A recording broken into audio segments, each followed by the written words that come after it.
எபேசியர் 4ஆம் அதிகாரத்திலே 8, 9, 10 ஆகிய வசனங்களை உங்களுக்காக நான் வாசிக்கிறேன். ஆதலால் அவர் உன்னதத்திற்கு ஏறி சிறைப்பட்டவர்களை சிறையாக்கி மனுஷருக்கு வரங்களை அளித்தார் என்று சொல்லியிருக்கிறார். ஏறினார் என்பதினாலே அவர் அதற்கு முன்னே பூமியின் தாழ்விடங்களிலே இறங்கினார் என்று விளங்குகிறது அல்லவா?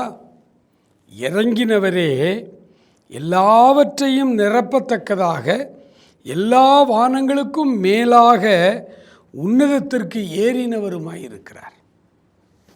இந்த 3 வசனங்களும் ஒரே ஒரு காரியத்தான் சொல்லுது.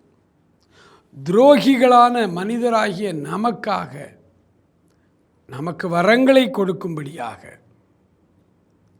அவர் பூமியின் தாழ்விடத்துக்கு இறங்கினார்.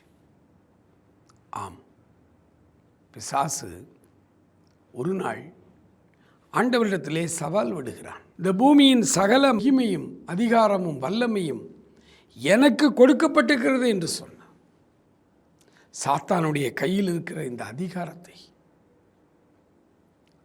அவனை தோற்கடித்து அவன் கையில் இருக்கிற இந்த அதிகாரங்கள் ஆதாம் மூலமாய் அறியாமல் கொடுத்த அந்த அதிகாரங்களை வைத்துக்கொண்டு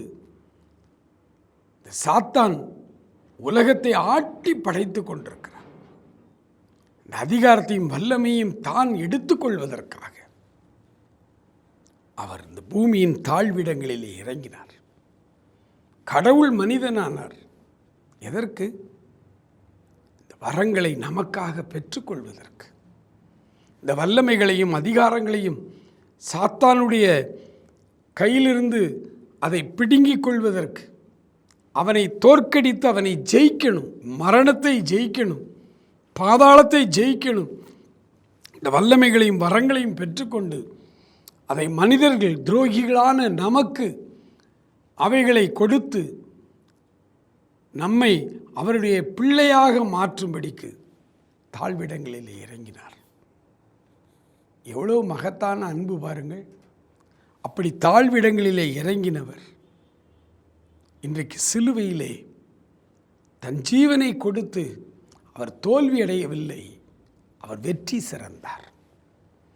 அவர் ஜெய கிறிஸ்துவாய் இன்றைக்கு அவர் தேவனுடைய ராஜ்யத்தில் இருக்கிறார். அவர் பெற்றுக்கொண்ட மகிமை, வல்லமை, வரங்கள் எல்லாம் நமக்காக. அதனால தான் ஆண்டவர் சொன்னார், எல்லா வல்லமைகளையும் நான் பெற்றிருக்கிறேன், இப்பொழுது எல்லாம் என் கைகளிலே கொடுக்கப்பட்டிருக்கிறது, நீங்கள் தைரியமாய் புறப்பட்டு போங்கள், நான் உங்களோடு கூட வருகிறேன்.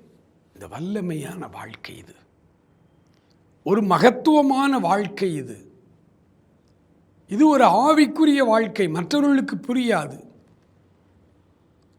ஆனால் இந்த வாழ்க்கை என்பது ஒரு சூப்பர் நேச்சுரல் வாழ்க்கை. இந்த வாழ்க்கைக்கு ஆண்டவர் நம்மை அழைக்கிறார். கிறிஸ்துவுக்குள்ளாக ஒரு புது வாழ்விலே நீங்கள் நடந்து கொள்ளுங்கள். ஆண்டவர் உங்களை அளவில்லாமல் ஆசீர்வதிக்கும்படி இந்த காலை வேளையிலே நேரமெடுத்து அவர் சமூகத்திலே காத்திருங்கள்.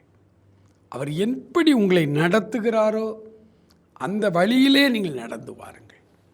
God bless you.